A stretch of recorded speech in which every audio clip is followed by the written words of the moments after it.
Dans son livre Laetitia H., au cœur du clan Hallyday, Laurence Favalelli lève le voile sur ce jour où David Hallyday et l'une de ses filles sont repartis de Marne-la-Coquette sans avoir pu parler à Johnny Hallyday.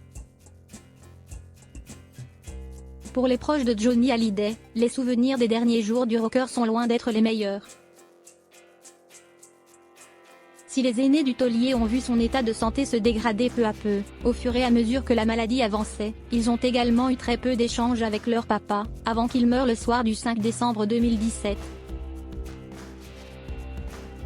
À travers son ouvrage intitulé Laetitia H., au cœur du clan Hallyday dont elle dévoile quelques passages, Laurence Favalelli, qui n'est autre que l'ancienne agente artistique de Laetitia Hallyday, se souvient de ces fois où Laura Smith et David Hallyday ont quitté Marne-la-Coquette sans avoir vu leur père ouvrir les yeux ni même sortir un son de sa bouche. Et pour cause, d'après l'auteur, l'idole des jeunes n'hésitait pas à faire semblant de dormir pour éviter ses enfants. Laura repartira comme elle est arrivée. Une fille qui part sans avoir parlé à son père.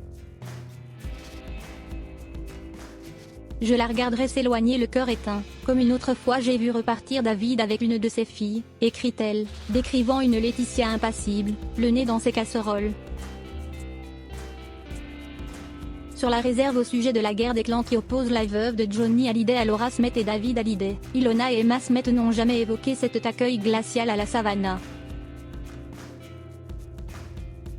Face au scandale qui éclabousse la famille Hallyday depuis la mort de Johnny, les filles de David Hallyday et Estelle Lefébure gardent la tête haute.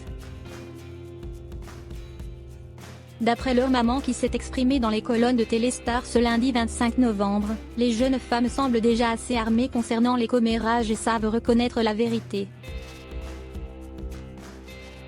Une force qui leur permet de se protéger, au milieu de toute cette jungle médiatique.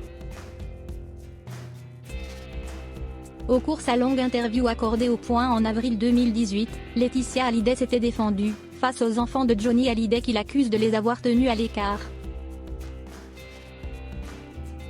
Selon elle, c'est l'interprète de quelque chose de ténèbre qui avait installé cette distance entre ses proches et lui, de manière à se préserver. C'est mon mari qui, à la toute fin, ne voulait plus. Il y avait beaucoup de gens qui venaient, tous les jours. Des gens qu'il n'avait pas l'habitude de voir au quotidien, dont Nathalie Baye, Sylvie Vartan, David et Laura. Ce n'était pas méchant de sa part. Il était juste épuisé et ça le renvoyait à l'idée qu'il allait mourir, assurait-elle. Une attitude qui a profondément blessé ses enfants.